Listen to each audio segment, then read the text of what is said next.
नमस्कार साथियों, आइए विश्व डायबिटीज दिवस के उपलक्ष्य में हम आपको आज बताएंगे कि डायबिटीज यानी शुगर की बीमारी का 100% इलाज कैसे किया जा सकता है। देखिए, कुछ लोगों का मानना है कि मीठा खाने से डायबिटीज की बीमारी हो जाती है। गलत है। आज हम आपको बताएंगे डायबिटीज कैसे होती है, क्यों होती है, क्या इसके दुष्प्रभाव हैं, क्या इसका निवारण है और कैसे इसको हमेशा के लिए दूर किया जा सकता है। आइए देखिए, हमारे जो शरीर है ना, उसके अंदर जो ऑर्गन है, आमाशय एक है। आमाशय के पास में ही अग्नाशय है, जिसको हम पैनक्रियाज कहते हैं। जो पैनक्रियाज है ये एक हार्मोन स्रावित करती है जिसको इंसुलिन कहते हैं। और ये जो इंसुलिन है ये हमारे भोजन को पचाने में हेल्प करता है। मेनली मीठे को पचाने में हेल्प करता है। इसके क्या काम है? इंसुलिन मीठा जो शर्करा है उसको पचाने में हेल्प करता है। इसको छोटे छोटे टुकड़ों में तोड़ देता है, जिसको बोलते हैं सुक्रोज, लैक्टोज और फैक्ट्रोज में तोड़ देता है, जिससे कि ये का ग्लूकोज बन जाता है, मीठे का ग्लूकोज बन जाता है। और इस ग्लूकोज को इंसुलिन ब्लड के थ्रू पूरे शरीर में पहुंचाता है, जिससे हमको एनर्जी, ऊर्जा मिलती है। ये फंक्शन है हमारे इंसुलिन हार्मोन्स का। अब यदि हमारे शरीर में इंसुलिन बनना ही बंद हो गया हो, यानी पैनक्रियाज काम ही नहीं कर रहा हो, तो क्या है, हमारे ब्लड में शुगर, मीठे की मात्रा बढ़ जाएगी, क्योंकि उसको ऊर्जा में बदलने वाला तो कोई है नहीं। और जब ब्लड में शुगर की मात्रा बढ़ जाती है, इसको कहते हैं डायबिटीज बीमारी, यानी इसको डायबिटीज हो गई है, इसको शुगर हो गया है। शुगर 3 प्रकार की होती है, 3 लेवल में होती है। नंबर 1, जब हमारा पैनक्रियाज इंसुलिन निकाल ही नहीं रहा है, यानी वो बंद है, ये पहली स्टेज होती है। और इसमें हार्मोन्स बंद हो जाता है। लंबे समय तक उस मरीज को इंसुलिन लेना पड़ता है। दूसरी स्टेज है, इसमें इंसुलिन को मेडिसिन से कंट्रोल किया जाता है। और तीसरी जो स्टेज है, हमारे ब्लड में शुगर की मात्रा इतनी ज्यादा हो जाती है, हमारे अन्य जो ऑर्गन हैं, अंग जो हैं, वो खराब होना शुरू हो जाते हैं। भारत में हर 5 व्यक्ति में से 1 व्यक्ति को डायबिटीज यानी शुगर की बीमारी है। डायबिटीज मुख्य 3 अंगों को प्रभावित करते हैं। नंबर 1, आंख की रोशनी कम कर देती है, मोतियाबिंद बनने की संभावना बन जाती है। नंबर 2, हृदय।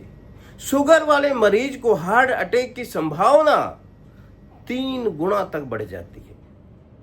और तीसरा है किडनी, यकृत को खराब होना शुरू हो जाता है, यकृत डैमेज होना शुरू हो जाती है, जिसको शुगर लंबे समय तक रहती है। देखिए, WHO के अनुसार ये जो डायबिटीज है, संसार में 10 करोड़ लोगों को डायबिटीज है। इतना मतलब तेज फैल रहा है, और सबसे ज्यादा संख्या हमारे भारत देश में। डायबिटीज की एक मुख्य कारण और है मोटापा। हमारा जो पैनक्रियाज है वो भी अच्छे से काम कर रहा है, इंसुलिन भी निकाल रहा है, लेकिन फिर भी वो इंसुलिन ज्यादा चर्बी होने के कारण वो काम नहीं कर पाता जो उसको करना चाहिए, तो उसको भी इंसुलिन हो जाता है। ये तो हुए कारण। अब आइए, अब हम इनका ढूंढेंगे निवारण उपाय।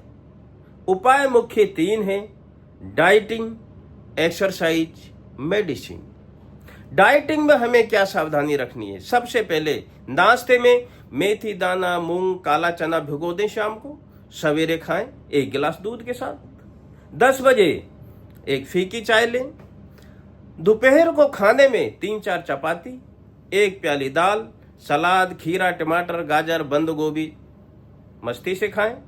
लंच में उसी तरह से ये लंच हो गया। फिर शाम को 5 बजे आप एक जूस गिलास ले सकते हैं, जिसमें मौसमी, पालक, गाजर जूस कुछ भी हो सकता है। डिनर में उसी तरह 3-4 चपाती, दाल और सलाद ये लें। और शाम को और रात को सोते समय 1 गिलास दूध पीकर सोएं। ये है इसकी डाइटिंग। आपको जो इंसुलिन नहीं बन रही उसका काम ये डाइटिंग कर देगी यदि आप इस प्रोसेस से चलेंगे तो। इसमें कम खाना चाहिए। क्या? देखिए, ड्राई फ्रूट, तरबूज, खरबूजे, अमरूद, नाशपाती, सूजी, मैदार पकवान कम खाने हैं।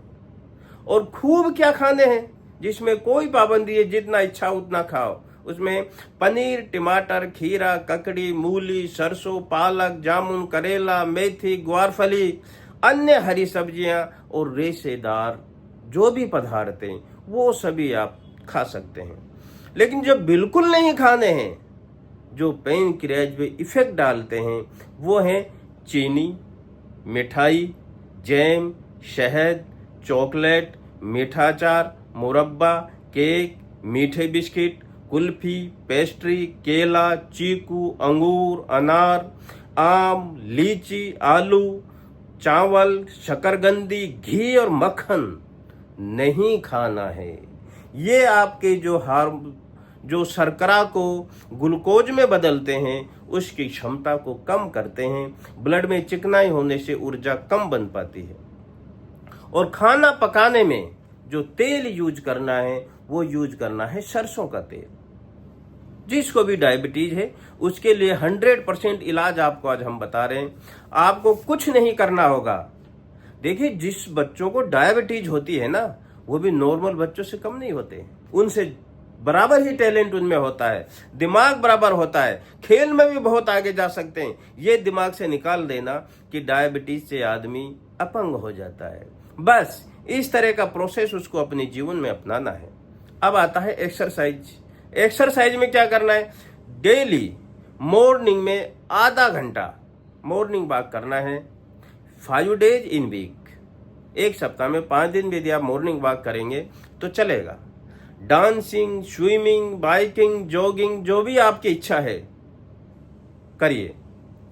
आसन 4-5 आसन हैं, वो भी करना चाहिए। उसकी हमें जो पैनक्रियाज है उसमें से इंसुलिन निकलने की संभावना, दोबारे बनने की संभावना शुरू हो जाती है। जैसे मंडूक आसन, पवन मुक्त आसन, कटी चक्रासन और भुजंग आसन। ये हमारे पैनक्रियाज में दबाव डालता है जो धीरे धीरे एक्टिव होने की संभावना हो जाती है। तो ये भी हमें साथ में रखना है, क्योंकि हमें सब आयामों को साथ लेके चलना है। तभी हम इंसुलिन को अपने जीवन से एकदम खत्म कर सकते हैं। मेडिसिन, आपका जीवन बिजी है, आप इस तरह से शेड्यूल नहीं बना पा रहे हैं, तो मेडिसिन भी साथ में रखिए। क्या है मेडिसिन? एक गोली आती है मधुवासिनी वटी। मधुवासिनी की 2 गोली खाना खाने के आधा घंटा पहले या खाना खाने के आधे घंटा बाद आप उसको ले सकते हैं। उससे भी आपका कंट्रोल रहेगा, बढ़िया रहेगा, पर्याप्त रहेगा। लहसुन खाएं, मेथी खाएं, दालचीनी खाएं शहद के साथ। इससे इंसुलिन बनने की जो क्षमता है ना 3 गुना बढ़ जाती है। इतना आयुर्वेदिक काम करता है। तो दोस्तों, यदि इस तरह से आप इन तीनों चीजों को याद रखेंगे और अपने जीवन में अपनाएंगे, खास करके मेरा मतलब है शुगर के मरीजों को, तो और चेक भी कराते रहिए। शुगर किसी को भी हो सकता है, खराब दिनचर्या से हो सकता है, खराब खाने से हो सकता है, कोई कारण हो सकता है। तो अपने जीवन को फिट और सेफ रखिए। आज इतना ही। जय हिंद।